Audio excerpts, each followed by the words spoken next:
Assalamualaikum warahmatullahi wabarakatuh.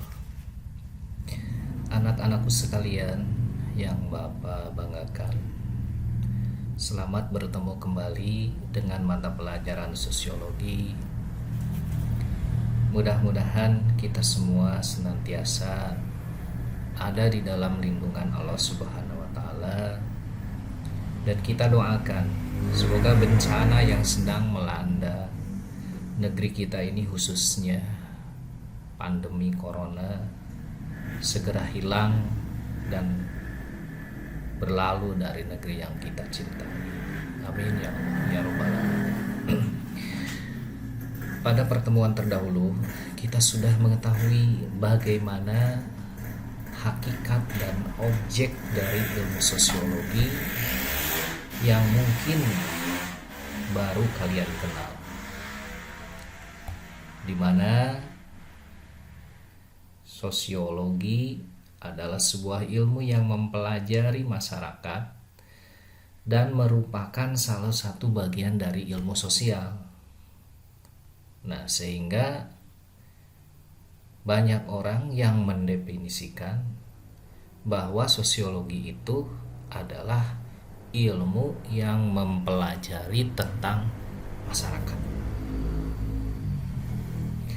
Nah, tapi perlu kalian ketahui bahwa ilmu sosial itu banyak sekali jenisnya.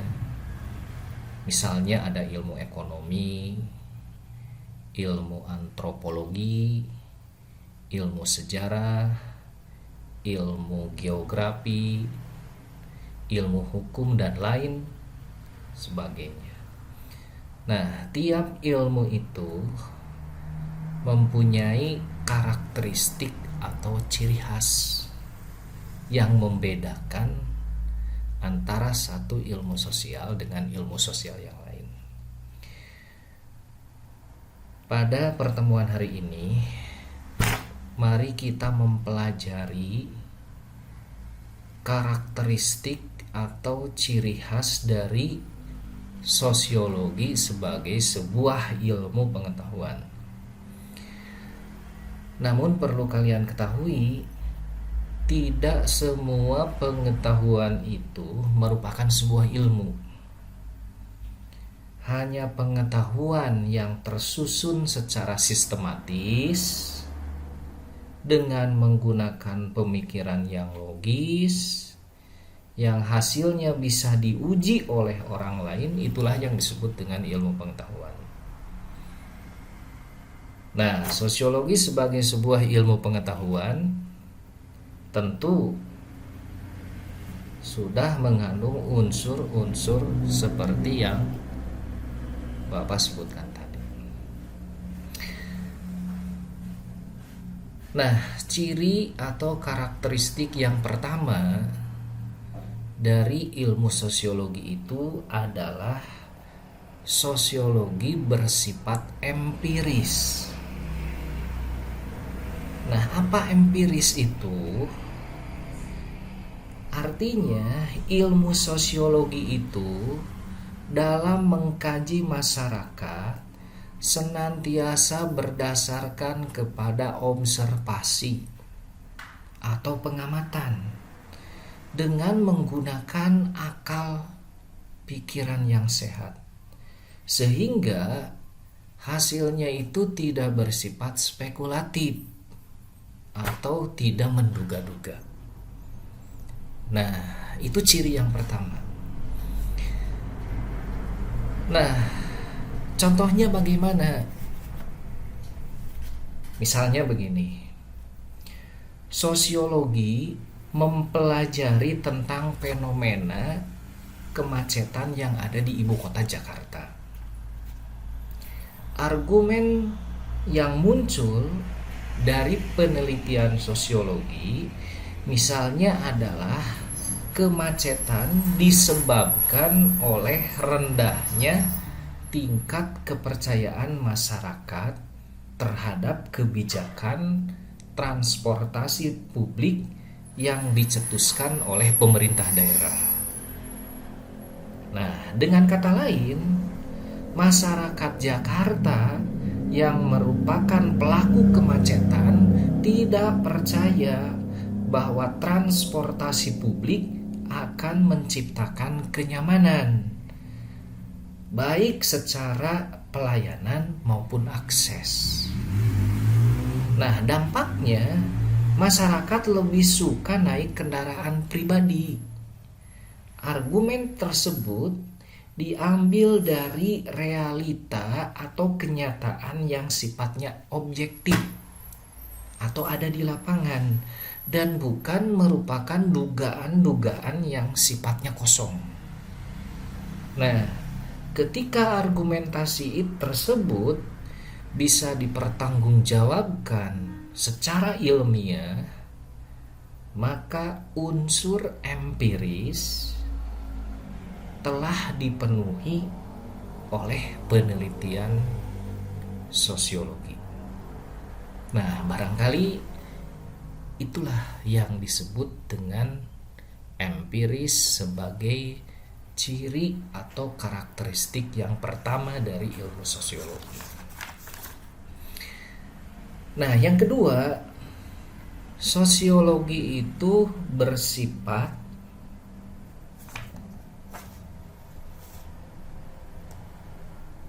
teoritis. Nah, apa maksudnya? Sosiologi bersifat teoritis, artinya sosiologi itu berusaha menyusun abstraksi dari hasil-hasil observasi atau pengamatan. Apa yang disebut dengan abstraksi? Abstraksi itu adalah kerangka dari unsur-unsur yang didapat dari dalam observasi, disusun secara logis, serta memiliki tujuan untuk menjelaskan hubungan sebab dan akibat. Nah, itulah teoritis. Nah, barangkali ilustrasi ini bisa menjelaskan lebih jauh apa yang dimaksud dengan teoritis. Sebagai contohnya begini, sosiologi menjelaskan adanya hubungan yang erat, hubungan yang signifikan antara kemacetan dengan kepercayaan publik terhadap pemerintah yang rendah. Abstraksi yang dihasilkan merupakan pernyataan yang menegaskan pentingnya meningkatkan kepercayaan masyarakat kepada pemerintah untuk menanggulangi kemacetan. Nah, pernyataan tersebut tidak muncul begitu saja, melainkan melalui proses yang cukup panjang sejak observasi hingga penarikan kesimpulan tersebut. Nah, itulah teoritis. Jadi, menyusun abstraksi dari hasil observasi. Nah, itu ciri yang kedua. Ciri yang ketiga, sosiologi itu bersifat kumulatif. Artinya apa?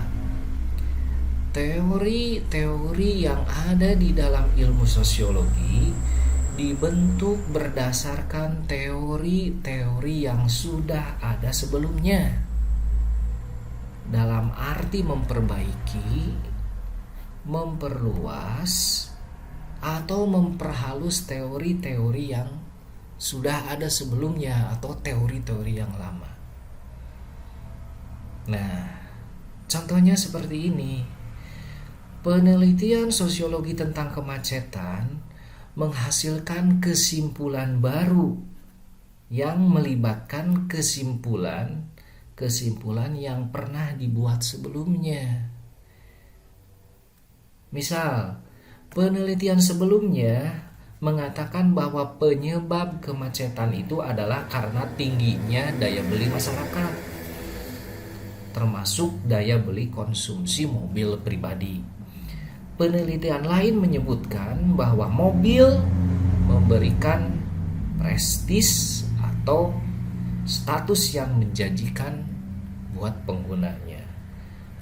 Kumulatif sebagai ciri sosiologi artinya hasil penelitian tersebut dilibatkan dalam analisa sehingga timbul kesimpulan yang baru, ya, yang merupakan hasil akumulasi dari pengetahuan yang telah ada sebelumnya. Nah, itulah yang dikatakan ciri sosiologi yang bersifat kumulatif. Nah, ciri yang keempat atau ciri yang terakhir dari ilmu sosiologi adalah sosiologi bersifat non-etis. Artinya, sosiologi itu bukanlah mencari baik dan buruknya suatu fakta, tapi sosiologi itu berusaha menjelaskan fakta atau kenyataan itu secara analitis atau secara mendalam. Sebagai contoh, kemacetan sebagai sebuah masalah sosial dalam penelitian sosiologi tidak dinilai sebagai sesuatu yang buruk. Sosiologi tidak berkepentingan untuk menjustifikasi bahwa kemacetan itu buruk. Tentu saja tidak pula mengatakan bahwa kemacetan itu baik. Sosiologi hanya berusaha menjelaskan kenapa kemacetan di ibu kota Jakarta itu terjadi. Ketika penjelasannya mengatakan bahwa kemacetan bisa terjadi karena rendahnya tingkat kepercayaan publik terhadap pemerintah, sosiologi tidak menjustifikasi bahwa tingkat kepercayaan publik yang rendah itu buruk.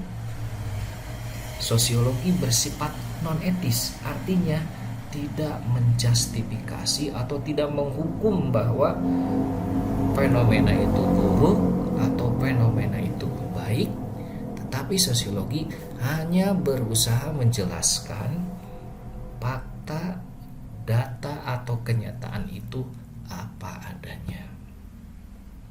Nah, itulah ciri yang keempat dari sosiologi atau ciri yang terakhir dari sosiologi sebagai sebuah ilmu pengetahuan.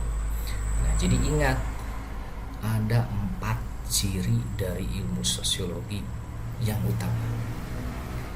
Yang pertama empiris, yang kedua teoritis, yang ketiga kumulatif, dan yang keempat adalah non-etis.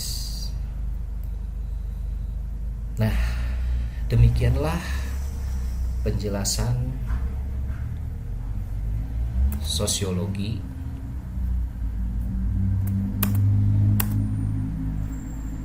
sebagai sebuah ilmu pengetahuan yang ciri atau karakteristiknya